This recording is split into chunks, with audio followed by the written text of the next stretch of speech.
Most leaders say they value relationships, but when growth starts, trust often gets replaced by speed, volume, and pressure. In this episode, Kevin Goodwin, partner at Warroom Operations and co-founder of Optigrowth AI, shares how leaders can scale without losing the human element that drives real results.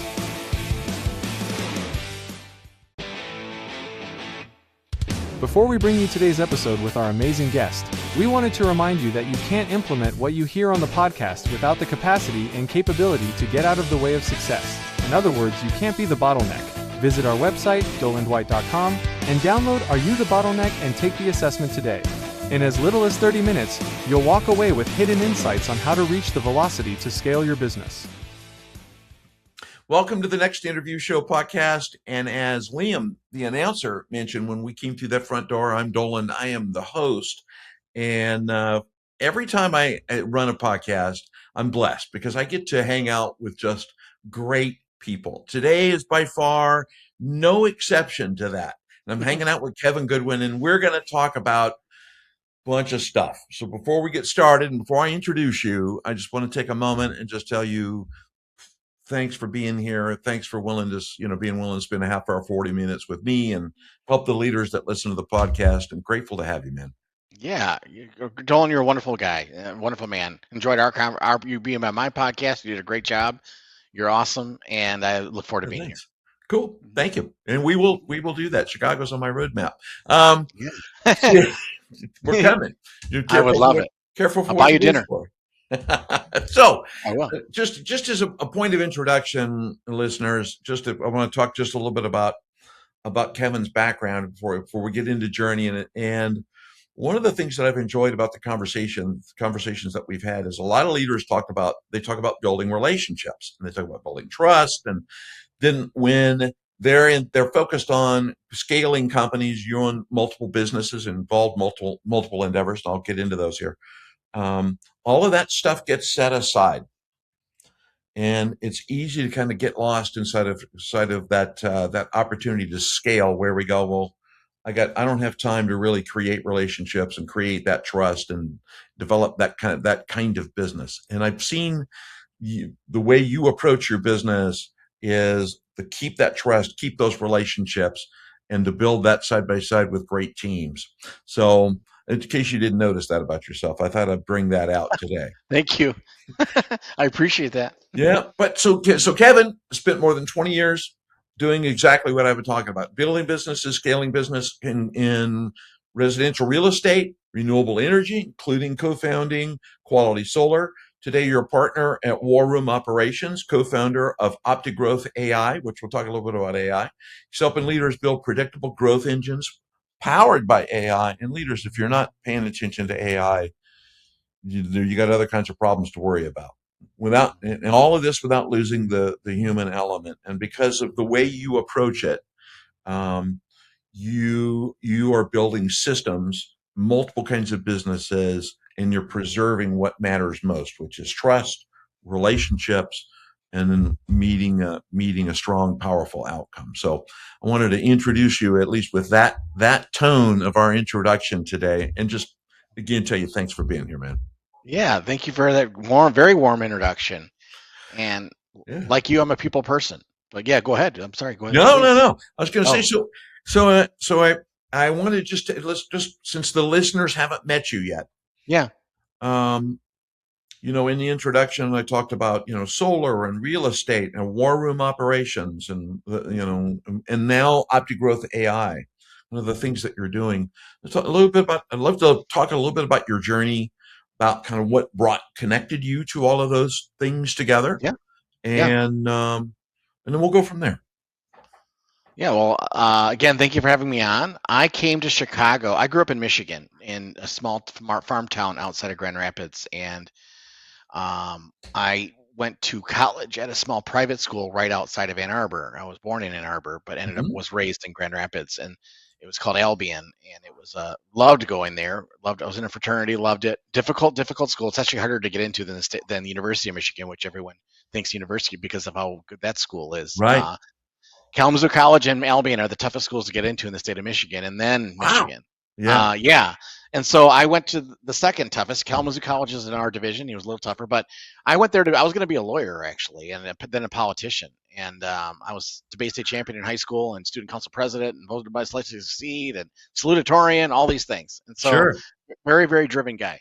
And so I was always public speaking, but I did internships with the law firms in my before my junior and senior years, and I hated big corporate law firms, and then for some senators, and I won't mention their names, but Sure. it was very disheartening. I had a very utopias view of what both of those professions were, and it was really just about staying elected, and it was really just about billing clients, not really how much you were doing for the clients. And Interesting.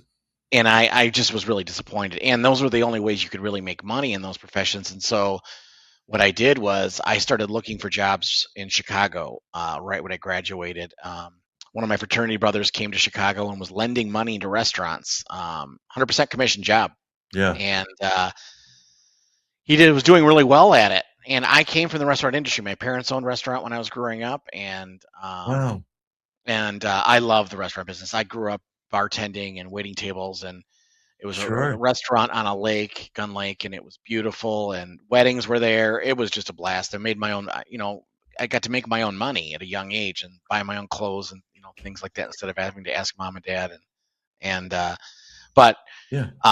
being in that restaurant business though, I was very keen and fond of the restaurant business, and that's why my fraternity brother, when he got the job and he knew I was graduating and Right. I had just graduated, I was being asked to be a GM of a restaurant and then eventually a partner with one of my mom's friends, and then that's when this offer came, and that was going to stay in Michigan, and then the offer came to fly to Chicago, interview with Sean's boss, and go and lend money to restaurants, 100% commission job in Chicago.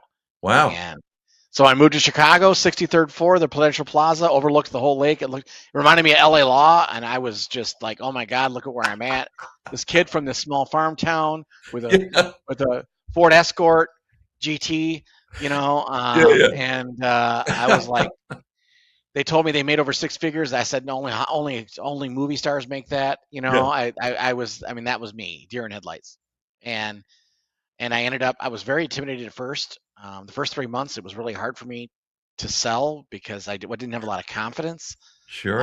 But my sales manager was really patient with me, and I ended up really, really excelling at that. So did my fraternity brother, and his best friend, who I knew very well, also worked there. So all three of us worked there. And this is a learning lesson for everyone listening. So we ended up shattering every sales record that company had. Okay. Yeah. And I made well over six figures. And I mean, that was like, I couldn't believe it. I bought my family a bunch of nice watches for Christmas, did a bunch of nice, took everyone out to dinner, did all those nice things. You know what I mean? Had a nice place I was living in. And got a better car, got a Beamer. And so I was, loving it.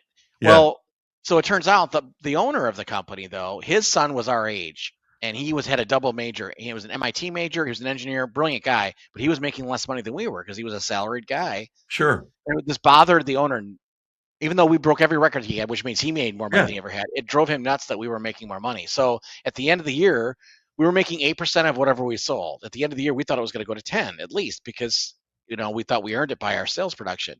Right. He thought we were making too much money for our age, so we cut our commissions in half. Oh. So instead of rewarding us, God almighty. Yeah. And so that was the last time I ever worked for anyone. So we all quit, and we were like, we had saved some money. We're like, well, what are we going to do? And so we thought about restaurants. We're like, those are too seasonal, too hard. Sure. Then we were like, this would have been 2000, the year 2000, okay, and 2001. And so we're like, well, what should we learn to do? And they're like, well, everyone has to live somewhere. So we learned to be appraisers. And then after appraisers, very shortly after that, we learned that it was faster to be an appraisal management company, meaning we would hire appraisers and then talk to brokers and make a middle fee. We figured that out. And then we became mortgage brokers. And then we ended up creating our own bank called Haddon Financial, which was the street that we all lived on. We all lived like a couple condos from each other. Sean and I lived together. Wow. And then Tony and the other guy, Kevin Moore, his best friend, lived together. And so we created these companies together. Sure. And we started with 5 people above a record store. And it turned into, in 2 years, 40 people and a multi-level office. And because it was the subprime market. I don't know if you remember that, but they were giving everyone with a pulse got a loan, Oh yeah, I remember that. and Yeah. and the banks were the ones providing it. So it's not like we were following the bank's parameters, but these are 2 and 3 year ARM loans, and Right. they're 620 score, stated income, stated asset, meaning you don't have to prove any of that stuff. Right. 100% financing, no money down. Oh yeah. I No remember. no proving income, and then on a 2-year Wow. arm that's gonna go adjust with the LIBOR in 6 months after the 2 years. So you've got to get your scores up from a 600 to a 680, 700. Which we would tell our clients, but Yeah. they would just spend more. It's America. So Right. that's why that collapse happened. And so in '08, so we built a really big business over that 5-6 year period. And then in Right. '08, when the collapse happened, it Oh yeah. became nothing. It was nothing. The whole industry shut down. Yeah. And so my business partners went into insurance, which they're still in now, very successful as insurance brokers, selling to companies, and which is very much Cool. like mortgage brokering. Yeah. And then I stayed in the business. What I did, instead of lending, I went into buying. I had family with great credit, and I got my real estate license, and I started buying properties to rent out. And then I started, when I was running them out, completely rehabbed. And so when I started to get to know the Sure. builders and learned all they did was get a general contractor's license with insurance, and just hired the subcontractors, and they paid them poorly, the ones that I was working with. Yeah. And I'm like, well, I'll just hire the same people, pay them more, and I won't pay the GC, and I'll just get my own license. And so I started doing the flipping myself very shortly after buying them from somebody else, Very so cool. that I can make the margin in between. Right. And I managed the properties as well. So I would get a management fee for the investment group that was my family and friends. Yeah. So yeah, we had 63 units at one point, all in the south and west sides of Chicago, all Section 8. So it was guaranteed rent. But they were beautiful places. We were the first ones, or one of the very first ones, if not the first one, to provide hardwood floors, stainless steel appliances to these low income people. Really? People were always afraid that, because Yeah. my philosophy was, if you don't treat them like subhuman, they won't act like subhuman. Love that. Our retention rate was so large of the renters for that reason. So Right. not only was it good to do as a human, but honestly, selfishly as a business person, when your retention rate's that high, it's smarter to invest the money up front, Well, because they yeah. don't leave. Yeah. And so what happened there, when that business failed, it was very successful for several years. And then what happened in 2008, my brother Will, who was a twin brother, who was in the Air Force, he had been in the Air Force for 14 years, and he was going to have to spend the rest of his tours. He was in Vegas, he was in Maryland, in Florida, but he was going to have to spend the rest of his tour overseas in Asia. He hadn't met a wife yet, and he was really hemming and hawing about having to do that for the last 6 years, because he didn't want to be that far away from his family, number one, and number two, he didn't want that to be where he met his wife, Yeah. because then he'd have to keep going back to Asia instead of being in America. Right. So he had 6 years left from his pension. He had the option of coming and working with me and my company, and that's what he ended up doing. And because he had a heart condition that he was born with, he got to claim that the stress of that got him out, and so he got like a $90,000 payout from the Air Force for leaving. Good for him. So he got to buy into my company for that reason, for Yeah. having that money. I would have made him a partner anyway, because he's Sure. my twin. So we were very close. And so then we started flipping homes together with another partner who was out of Detroit. He had a lot of money. He had made money in the big three car companies. He had patented something up for the assembly lines and made a lot of money. Yeah. And then he didn't know how to build, though, didn't know how to find the properties. And so we were the GCs and managed the properties. So it was a 50-50 split where he would buy the properties. He was supposed to also fund the budgets, but he didn't end up funding the budgets. He ended up reimbursing us after we did phases, and that wasn't how it was supposed to go. So we ended up doing like 8 or 9 houses with him, and then we just told him we wanted to part. We're like, look, you're violating the operating agreement. You have been since the beginning. And then we were actually asked, Will and I were actually asked to be on the Property Brothers, the show. Oh, no kidding. I didn't even know who they were. I didn't have social media. As you know, I didn't have social media until LinkedIn until recently. And so we get a phone call, and it's the assistants they're like, are you the Goodies Development? And we're like, yes. And and you and your brother are twins, correct? I'm like, yes. And so they started asking us questions about real estate. And I'm like, why are you asking these questions? Like, well, we're the producers of Property Brothers, and we're going to be filming a show in Chicago, and we would like to know if you guys would be a part of it, because they really wanted twins. Yeah. And so we ended up doing interviews with them and flying to New York for a Oh, day, interesting. and the producers ended up picking us, but they said, but we were building $1 million house at the time, Yeah. and they didn't want John involved, which was the other partner that we were separating from. They said, no, it's really about the twins, so we only want you guys to be in the show. And they said, so how about this? Finish the house you're doing with John. You'll be our second season people, in the spring, and make sure you're doing a house that's only got 3 months. You guys are doing a year-long project. Do a 3 month so we can actually film the start and the finish of it. Right. But you won't have to interview anymore. It's you You're guys. in. Well, you're in.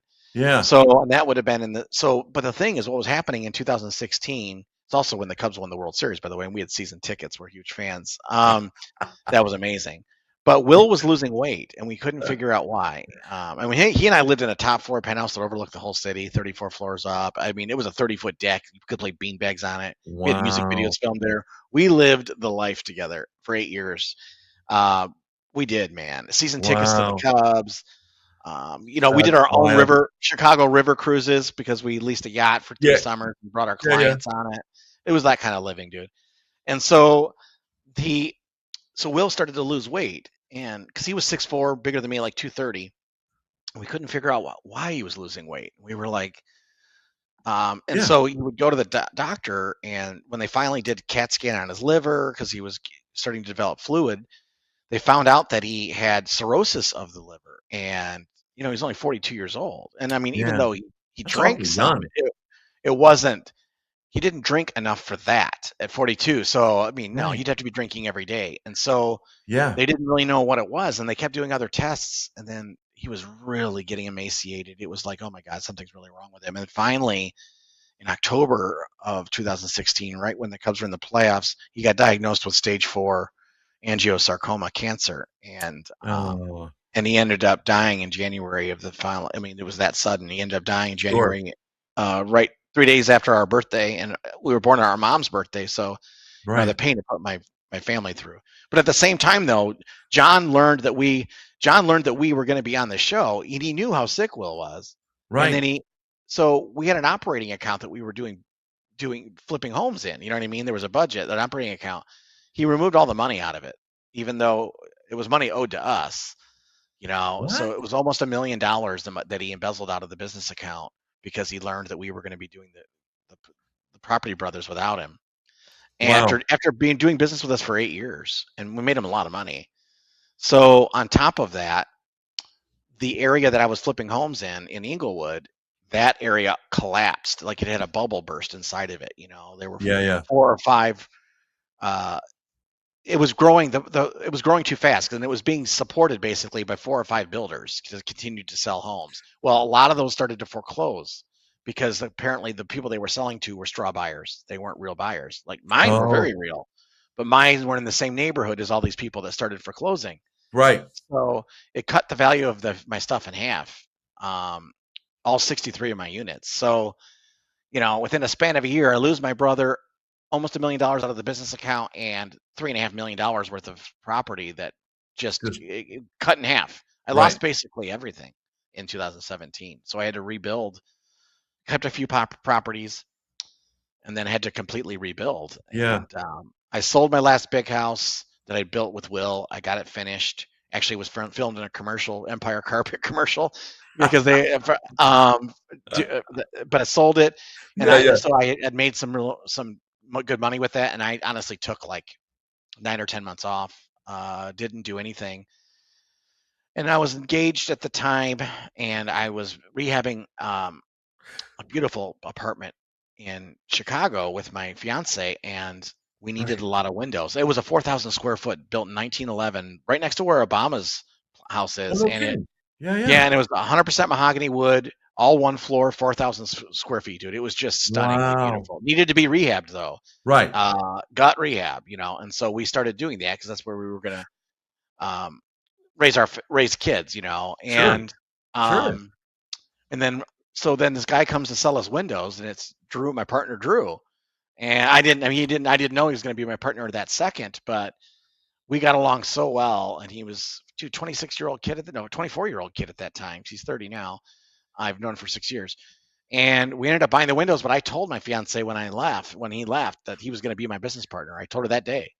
And within 3 months, he was my business partner. We started wholesaling deals together as a realtor. And then we started our first 3 flips together in January of 2021. Wow. Our company started in 2020 and did a number of flips together. And then 4 years ago, because we were contractors, some friends of Drew that he went to high school with, they were big into solar. I knew nothing about solar whatsoever. Nothing at all, nor did Drew. Yeah. But they knew we were contractors. And the biggest problem that having in the solar industry is we were general contractors from doing these flips. The biggest problem in the solar industry, Sure. especially then, not as much now, but it still is. It's so easy to sell solar because Illinois' state rebate is 25% and the federal rebate is 30%. So you're getting 55% off your solar. Okay. Right. So a trained ape could sell it. Right. But the problem is you don't get paid until it's installed. And there were so many contracts, there aren't enough installers. So people were waiting 8, 9, 10 months to get their solar installed. Wow. And so they called us saying, could you guys start installing solar? And, we have builders and contractors. None of them were solar installers, but come on, how hard is it to figure it out? Right. Well, when we learned how lucrative it was and how easy Right. it was to sell, we stopped flipping homes completely. And we became partners with this friend, then learned that he was a crook, but we Awesome. learned how to do solar through him, Yeah. separated from him, went to a different company or started doing subcontracting for a really large company called Power, which is like the 3rd largest solar company. We became the largest installer in the state of Illinois for them. We were ranked third in the nation for them. We went and spoke at their national convention. And then once we built enough volume as just installers, when we were doing enough volume as far as gross volume, Right. we were able to start qualifying for our own banking lines to lend the solar as well. So we would lend it and lease it to the clients and install it, which is called being a full EPC. Yeah. And that's when you really start to get lucrative because your gross revenue goes up because you're on every side of the deal. Right. You're doing it all. Right. So that's when we saw 2 years ago our revenue go from 4.9 million to 12 million, and right now we're on pace to do 23 million. And so That's fantastic. That's 15 amazing million, growth. and then we're on pace to do 23, 24 million this year. Great growth. And so we already have the contracts. The contracts are signed. A lot of commercial work because when Trump passed the big beautiful bill, they got rid of the federal credit for home buyers, but Right. not for leases, and for commercial. So people had to lock into their contracts early. So that helped us in a way because now we have Sure. contracts for 2027. But we scaled it though. To scale it like you're talking about, it's all about people. It's all about processes. We had to develop our own CRM and platform and to properly, because we didn't like any of the systems other people had. And then we grew. We have a lot of subcontractors. We started building our own W-2 crews, and so we have 4 crews now. And then we're doing probably 40 installs residentially a month, and then we'll do about 4 megawatts of commercial, 5 megawatts of commercial. Wow. So that's substantial. Yeah. Yeah. So it's growing a lot. We're going to build a 3-unit also right next to the office, by the way, because we have a foundation we started last year, and we're getting grant funding for currently. Everything else was being funded by us. We do inner city work for kids for safe events where they get rides and animals, petting zoos and water park, and all that. We do all these things for them, along with nutrition education for the kids, self-esteem education. Yeah. A place to do their homework after school, place to play video games after school, so they're not gangs here. And then also literacy for parents is what we're starting because a lot of times if they adopt the policy here, if we tell them how to eat healthy, they go home and they get made fun of, and their parents don't support it. Right. So because it's different from what they were raised doing, and so we need to educate the parents, which is a program we're starting to do. Love that. In the fall. Yeah. And then, but yeah, that's what and then again, for Optigrowth, why we started Optigrowth, we started it because we started using AI tools to increase the volume of our solar industry, our commercial sales and our residential sales. And so we hired some VAs that were experts in AI from India and from from India and from what's the other place? Not Costa Rica, but where are they at? They're why can't I think of it right now? Philippines. Thank you. And Oh, so yeah, it yeah. covers every time zone. Sure. And so Yes. so the marketing that we do, they handle day and night. And I started to why I created Optigrowth was when I saw how effective we were doing it with our solar. I wanted to start sharing it with coaches, and I wanted to start sharing it with because I'm a Reiki master. I'm a big energy person, and I wanted to start sharing Right. it with those healers, because a lot of them don't promote themselves very well, so they struggle making money. So I knew I could offer for them for far less than other people were offering it for, because I didn't need to make any money above my costs, because I was making money in these other things. Yeah. So that's why I started the podcast, was to start offering that to them, to start recording the podcasts. And then I realized, and we still market for 7 of those people. But then Really? it wasn't just marketing that I wanted. I wanted to create the group. I wanted to connect the people I was talking to for more than just offering sales and then doing a podcast and giving them marketing reels. And then what do I do with them? I didn't know what to do with them. What do I do with all these wonderful people? And Yeah, then yeah. people are like, well, you want to create a group. And so in January, I started creating, as you know, the free LinkedIn group. We Yeah. started doing webinars every Wednesday at 2 p.m. Central, where people from the group talk to the group. They're all founders from every walk, from tech, sales, home services, real estate, coaching, health, and I want everyone to collaborate with each other, and that's actually how I met Travis Kelly, my partner in Founders Warroom. Yeah. Travis Kelly is a person who was in the military for 23 years. He retired 5 years ago. He's huge into implementations. He's actually the one that built our platform, which gets released in like 30 days, 40 days. Our platform that we offer people for marketing and for implementations. Sure. And Yeah, yeah. he did those implementations on our solar company. So and not only that, we have our coach Alex Hermosi. I don't know if you know who he is. I know Alex. Yeah, I know Yeah, Alex. we were just actually, Drew was just with him, my partner, this last Monday and Tuesday. Yeah. We pay a lot of money for his consulting, but I know why Alex. we chose to do it, well over 6 Sure. figures. Why we chose to do it though is because he has access to PE firms and investment banks that buy companies. It's because we're looking to sell our solar company in the next 2 years. And so really we were just buying the room. We don't really need a lot of help, to be quite honest with you, on what we're scaling there. Sure. And he hasn't really, there's nothing he's told us that we haven't known to do, but it's the connections to the people as we scale it, Yeah, yeah. Yeah, there's value in that. Yeah, yeah. Yeah. So that's really why he's there. And now that his team is amazing, and his building, these acquisitions.com is amazing. The whole first floor is a big gym. Like, everyone's in amazing shape. They all look like these gorgeous people. He did a really good job building his team. Yes. Oh yeah. I mean, it's all done deliberately. You know that. Oh, yeah, so yeah. But yeah, so that's where we're at now, and we're looking to acquire a company that's doing 22 or 23 million, so to double our gross volume. We're in the middle of that merger in the next 3 months.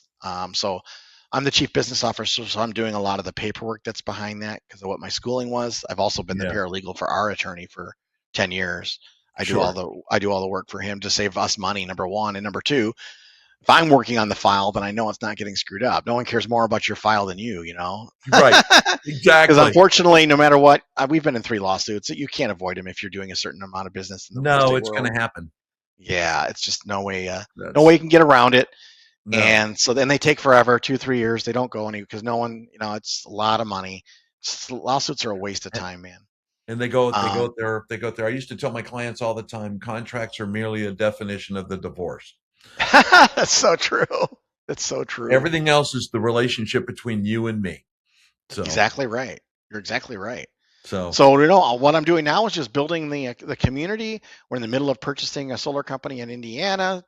So we the next year and a half, we think we'll do 40, 45 million, 50 million. Great. That's great. And then growth. That's good. And then do an exit probably around there, depending on what the offer is. And then build our consulting company that we do, the implementations that we do, the marketing that we do, and whatever ideas come from this group. People will present me ideas, and it'll be what the next venture is. Right. I think I'll probably do some public speaking at that point once I've sold something, so I have something to talk about. Yeah. Well, not that you don't have a story today. You have a story today, but Yeah, you're already there. But that's all right. So if you do like TED Talks or like really really push sure, it. I know sure. that's in my future. I just don't know exactly when. But until then, it's about empowering people. I really love the stage of teaching people like you do. Um, I'm very big into giving back and to being a mentor to the younger generation in my company. Yeah, yeah. Drew's 30. He could be Wow. my child. In fact, I'm a year old. Yeah, I'm a year older than his parents. That I'm very close to. So Yeah, I've been a big counsel to him. Several members of the company are that age too. yeah. And so there's a few of us my age. My other brother that didn't pass away is a partner. And then, Oh, that's cool. yeah, he stayed when Will got sick. He flew here from Vegas, moved here from Vegas, and so did my mom. When he Instead, only had months to live, they came to nurse him and came to, sure. and but then they ended up staying. Chicago's always been my brother Jason's favorite city. So he lives here, and he runs the permit division of our solar company, the operations, Right. and Oh, yeah. yeah, and he's the director of our community foundation. I'm the director of the housing foundation because we also have a housing foundation too. And so yeah, I'm just big into creating and big into human contact and big into putting people in the right places that I think fit with the right people. Yeah, I love that. I mean, it's such a great, and thank you for sharing all of the story. Sorry for the ramble. I hope that No, wasn't. no, no, Mhm. dude. No, it's a great story because as you're talking about some of that, I think we were separated by different parents and by about 15 years in some ways, and longer than I'm that much older than you are. But it's funny because at one point I owned an 80-acre farm in a little tiny city outside of Detroit called Imlay City in Capac, and Oh learned wow! and fell into the path into where I am today. Was from restaurants into commission only sales, and Wow! learned 1,000 times over what it's like to hear a click and do cold calling to a list, hundreds of names, and being Yeah, measured by the number of how many calls did you make today, exactly right. you know. You're And I right. ended up teaching it, but so it's fun to it made me smile as you're telling those stories, because I firmly believe there's two things every person, male or female, needs to learn in their career. One is how to wash dishes in a restaurant. Yeah, Got to yeah. learn how to go do that. It's a humbling thing, man. And Yep. every time I'm in a restaurant, I salute the dishwashers. Yeah. And then the other thing is be a salesperson, carry a bag. You learn more life lessons carrying a bag. Well, other than being a bartender, I bartended as well. So I loved that, man. I loved that. you learn a lot bartending. So you I had a definitely learn blast a doing lot. that. So I'm really kind of curious. A couple things that I want to kind of go back to one thing I think, Kevin, is that you talk about putting people in the right place, right? And I Mhm. think it's a challenge as an entrepreneur, as a business owner, business leader, right? You've got multiple kind of companies and they're doing kind of multiple things, but they're all stitched together, right? There's a thread that runs through them. Mhm. And a lot of the execs that I work with tend to hire for the job title. And they get stumped when I talk to them. They go, "Well, I'm hiring a CEO. I need a blah blah blah." And it's okay. What do you want that person to do? What's the role? Mhm. They're hung up on that title. How do you kind of help your leaders inside of these organizations, right? Because you're active in them as well, but Yeah. they're on the hunt for the people for these roles. How do you kind of help them separate that? Here's the job title as to what the heck do you want them to do? What is it that they do? Yeah, I don't even know if job title, because again, we're not a corporate company. Yeah, yeah, We've sure, got maybe 15 people. So like we have project managers, a permit manager, a chief inspection operator, a chief. sure, Um, we Drew's the CEO of Quality Solar. I'm the chief business officer because I handle all the legalities and the filings and the boards that we have to be on for solar. right, Um, and but you're right. I mean, we have an accountant. Yeah. So we don't really run into those problems because of the size of our company, just quite Hmm. honestly. And the rest of our workers are installers or electricians, to Yeah. do Yeah. for the solar. And so, Sure. um, or technicians for when we have warranty work to do. Right. So it's home services. It's pretty cut and dry when you're our size. You know what I mean? Yeah. Yeah. And when you're subcontracting so much of your work, you're not employing it. So, and they're exclusive subcontractors. They only work for us because of the volume we have, but they're still Oh, subcontractors. no kidding. That's cool. Yeah, they're all people we knew. Like Drew knew these people when he either went to high school with them or college with them, Right. or everyone we know, we've known, or they know somebody. It's been that kind of hiring. We've never hired from outside. It's always been people that people know. And the solar industry is really small. And people that have been in it as many years as some of our main people are, they know everybody in the industry. So Sure. we just ask them when we want somebody, the type of person that we want. Yeah. So we don't get caught up on the title that much, to be quite honest with you, just because of the size of our company Sure. and the type of company that it is. No, I think that's important. I mean, I think it's one of the things, and I've seen this inside.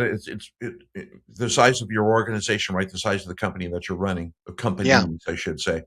yeah, I've seen a lot of people, founders, get hung up on there's kind of an old school thinking around. Well, I got to have these titles. I got to have yeah, this. This is yeah. I got to have this. I got to have this Mhm. hierarchical framework. Otherwise, we're not. It's an egoic kind of a We're not a decision. company. Yeah, or Mhm. I'm not a real company, right? Because when I talk to my friends at the club and they tell me, tell me Yep. about your company, and then I'm not on the same map that they're on. Yeah. They get rather than focusing in on. There was an interview I did on my podcast. Um, God, early in the podcast, and a gentleman who was an executive from Disney, and we had a great conversation. He ran all the Disney resorts in Orlando. Ah, And we had a great conversation around casting. And when when they'd hire for the resorts, it was a casting call. Basically, this is what I want, but I need to see if that's the role for you. And if that's yeah, not the role for you, I'm going to either not hire you because I don't have a spot, or I'm going to find something that matches your role and go put you over there yeah, and put them in a spot where they can go succeed and the business would succeed. yeah, Um, One thing and I appreciate that because I see a lot of your kind of the way you're approaching business from that. It's not about the title. It's about what are we doing? yeah. What's the outcome that we're working towards? Yep. Yep. When you're working with the team, in my mind, I would be interested to kind of get your thought. There's a difference between growth and scale. Mm-hmm. Grow is one thing. I'm going to grow my business. Scale is grow. The easiest way for me to, I got to keep it simple. At 73, it's got to stay simple. Growth is I'm going to spend a buck to make a buck. Scale is I'm going to Right. spend a buck and make 10. Yeah. So how do you, when you're working in the organization with the teams, how do you how do you keep an eye on? And there's times you got to do both. It's Yeah. not a yes. It's not an either or. Yeah. So how do you kind of keep an eye on that Profit margin. that vision as you're kind of working towards that? Yeah. I mean, the implementations that Travis implemented helped a lot. But we have automated financials, so Mhm. we have a pulse of what's going on, you know, weekly, as far as the volume that's coming in. Yeah. The company we're acquiring, it's all sales. They were outsourcing their installs, so we're inheriting the 20 million in sales, but we're now then Right. also installing it. So it's going to be even more, Sure. So we operate from what's called a red line, and so it's basically whoever the salesperson is. Our red line is 2.5. Okay, so if it's our 2.35, so they can Okay. sell anything above the $2.35. So we're always hitting our number because they can't sell below that number no matter what. You know what I mean? So Yeah. Love they that. get something above it. So that's why we can keep the margins the way they are, because they can't sell anything different. They're not W-2'd, they're all Sure. contracted. Sure. And we actually make even more money on our W-2. We do have 2 crews that are now W-2'd. We're building Right. that over the next year. And we're doing door knockers to get people to door knock for us so that we get Oh, more good. internal loans instead of 1099, and Right. we're doing that because the margins are better. Our margin right now fluctuates between 11 and 13%. Really? We would like to get it to 15 to 16% Sure. by having Okay. W2 installers. Right. That's the way to do it. And door knockers, that's Yeah, what I'm great. sorry. Good margin. Yeah. Yeah. And well, I mean, I'd love it if it was 19 or 20, but Well, yeah. yeah. Well, just because we keep hiring more ops, you know what I mean? So Right. because the more volume, the more people you need. Because our pride is our service. You know, we're more of a boutique firm. We don't try to pump out 100, 200 installs a month. Right. We don't want to go above 40, maybe 50, because it ruins the quality of the install for the client. Yeah. No, I like, and I can certainly appreciate that. Yeah, because as you were kind of talking about that, a couple of things, leaders, is just as you go back, rewind a couple of things that Kevin was talking about. One of the things that you said that's critically important is financials. Yeah. And it's not only just to have financials, but leaders, you got to figure out what the heck they mean. Yeah. You got to Yes. you got to go take a class, go understand when people are talking about pro formas and net margin or gross margin or cost of goods or all of the things that go into it. You have to understand at an intimate level what your numbers are. Yes. Otherwise, you don't know what hinges to swing. Correct. You're literally flying by. And so I love that. It's funny because I had a call with 4 founders weeks ago, and that was one of the questions was let's talk about your financials, and 4 different answers, 4 different. Yeah, I remember you telling me that. Yeah. So they're all in the same room. That must have been like, oh my God. Yeah, it was a moment. It was a moment, but it, it just represented, God, what a great opportunity here for me to help you guys figure Oh this my out. God, yeah. It's a great opportunity for you. Let me help you figure this out. Yes. So as you're doing this, and I love that the concept, and particularly around the red line. Here's the red line. Yeah. You can't go below this red line. And as an old sales warrior, I completely get that. Yeah. Very, very clear. One of the things that comes out of that, I think that's really important, is velocity.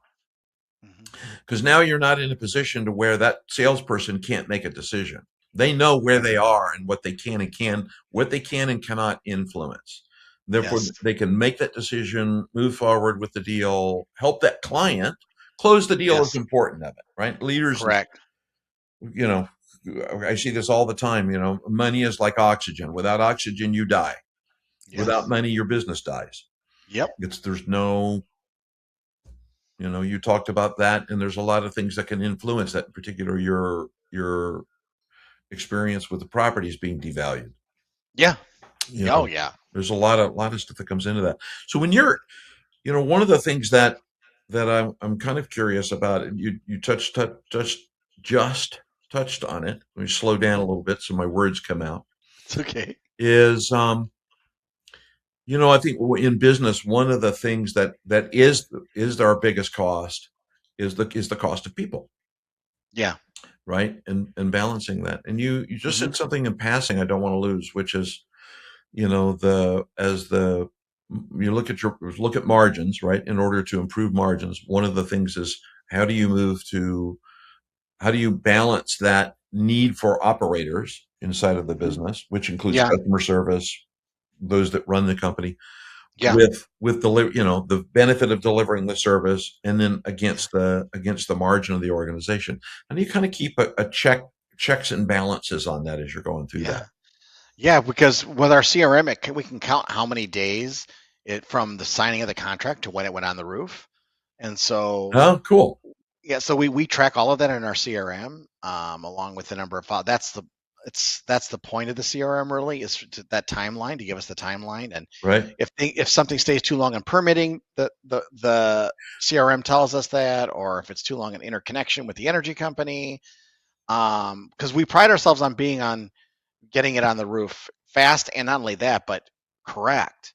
So many people install horrible solar, and inspectors are like, what the hell is this? And we've had to bail people out before, not where companies have called us and said, our homeowners, and then the state of Illinois, because they provide a state rebate, so they're the contracts that they've had, some of these people, it's just a nightmare when you see how this stuff was installed by these fly-by-night garbage companies. Right. And we've had to fix a lot of other people's mistakes because we have such quality work. But we pay our technicians a lot of money. Sure. You know, our subcontractors make a lot of money. Sure. But they're the best at what they do. They're also great at customer service with the clients. They don't just ignore them as manufacturer workers, or like a lot of them do. No, they're very friendly with our guests. Yeah. With our clients, which goes a long way. Yeah, and they are technically guests all at the same time. So yeah. That's true. They are. They're the ones that are going to tell people good things about you. Yeah, exactly. Or hopes. Or not, right? Or do the other thing. That's my point. Is like, oh man, negative goes so much farther than positive. So. Oh yeah. Yeah. 1,000 times over. 1,000 times over. We've had to fire sales reps that were lying to their clients, and like if we find anyone out that does that, they're gone. They're gone. Even at 1099 or whatever, it doesn't matter. You're not getting any business from us anymore. Yeah. If they have bait and switching the clients. Yeah, you can't have that. That's you just can't have that inside of the organization. So I think maybe one last question. Sure. Because I've kept you past the promise time. I promised that I would keep you. But one last question. One of the things that I think, and this hooks back to your CRM. I love the fact that you guys, and there's a law in technology that all CRMs suck, right? So I get that. They just do. But I'm really kind of curious, especially as you've built this, I think a lot of clients, and when they're going through acquisition, right? A lot of companies out there treat acquisition as a hope rather than a strategy. Mm-hmm. They kind of. I hope somebody shows. I had somebody the other day send me a note asking for advice on how do I do it, and it was a hope, not a strategy. Mm-hmm.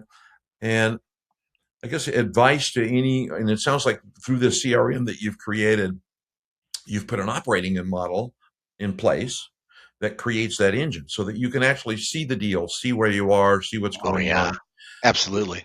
So maybe take 30, 60 to 90 seconds, a couple of minutes. I would like just to talk about the difference in thinking between marketing with a hope and selling with a strategy.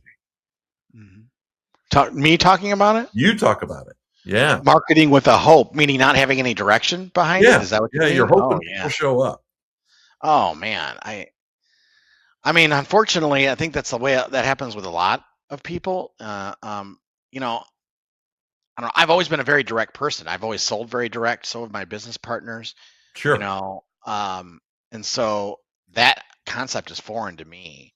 But you've got to have a complete direction on what you're doing. You need to plan it out with your business partners. You need to have steps. You don't wing it. You need to have calculated risks steps set up. What is the process going to be over the next 6 months to a year? How many people need to be involved? What's it going to cost roughly? Who are we involving?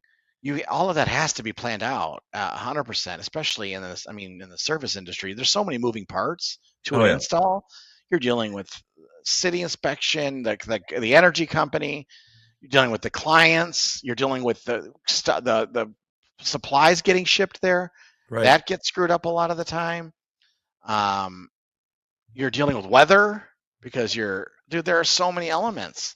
You're dealing with a final inspection. If that fails, you got to go back out and fix, because you get these people that are high on their horse because they're the best electrician of all time, and yet they're making, $300 an inspection, which is nothing. Right. Instead of making six figures as an electrician in the field. Right.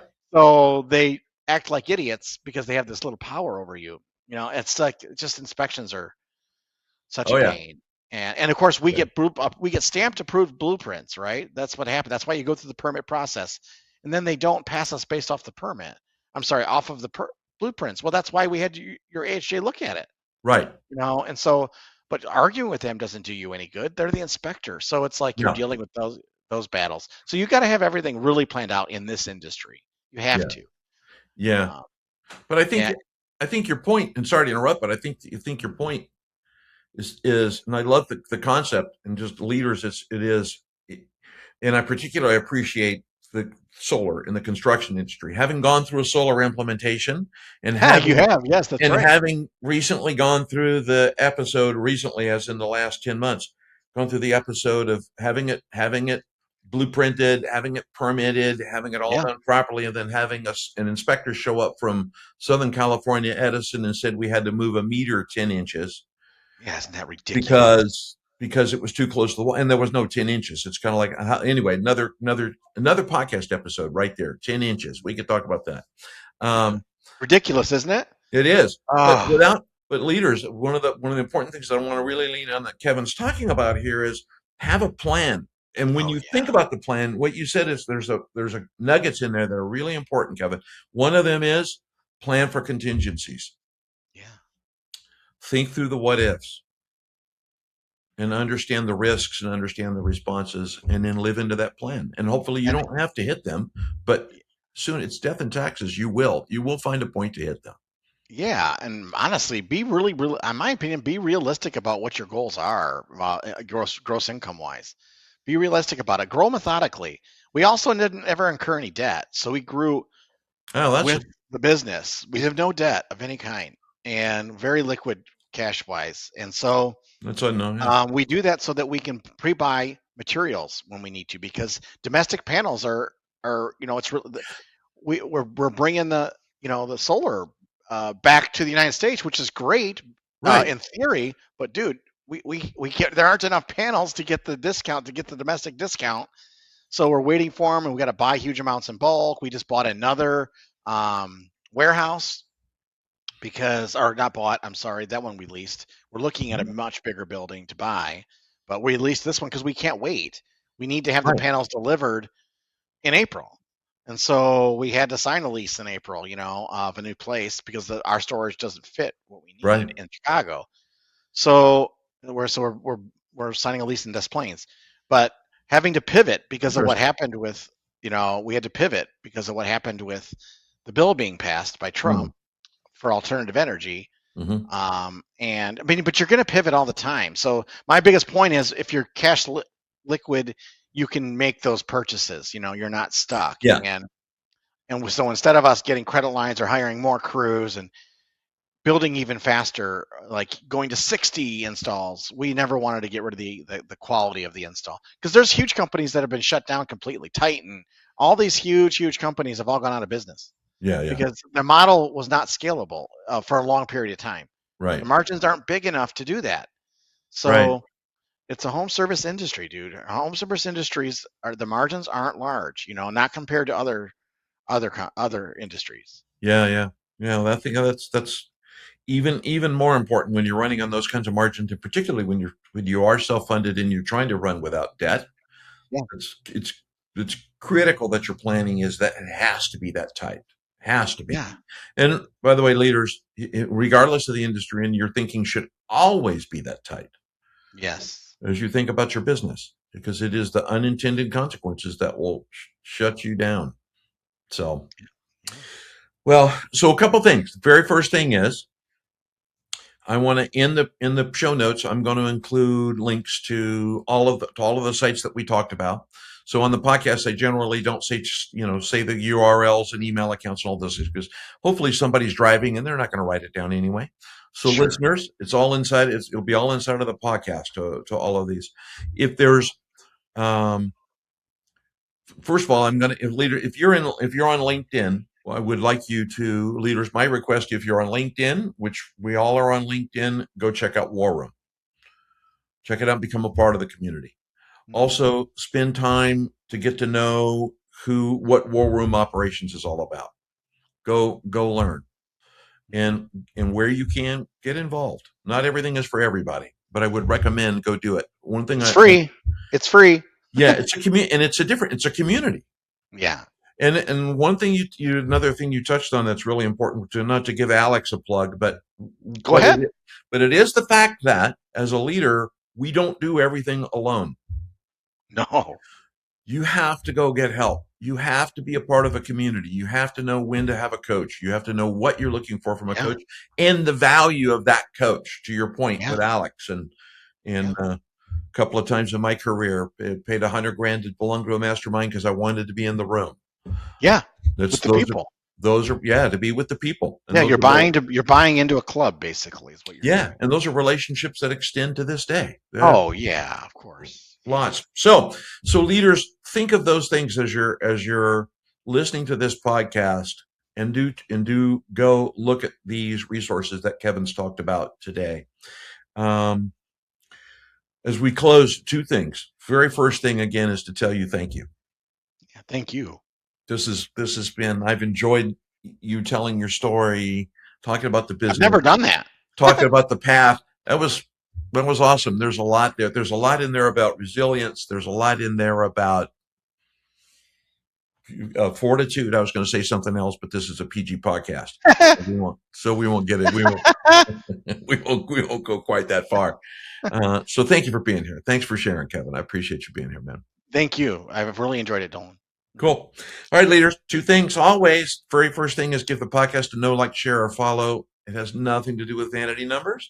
It has to do with elevating the podcast and the algorithms that elevate the podcast so that it can be seen. The reason why that's important is my personal mission is to empower 1 million leaders. So if you heard something that Kevin talked about today, go try it, test it, experiment with it. Go do that and reach out to Kevin if you want to make a connection and have any questions. And if you know a leader whose business may be facing a challenge, and we've talked about a lot of good stuff, financial acumen, go learn to sell, a lot of things, to understand risk, refer this podcast to them, have them listen to it, and together let's help leaders be better at what we do. When we're better leaders, we run better businesses. We run better businesses, we change lives. That's what it's all about. Couldn't agree more. On that note, thanks everybody for being here. I'm Dolan. See you next Tuesday on the Next Interview Show podcast. Thanks. Thanks for listening to this week's The Next Interview Show podcast. Be sure to subscribe to the podcast and then take time to turn what you heard here into action.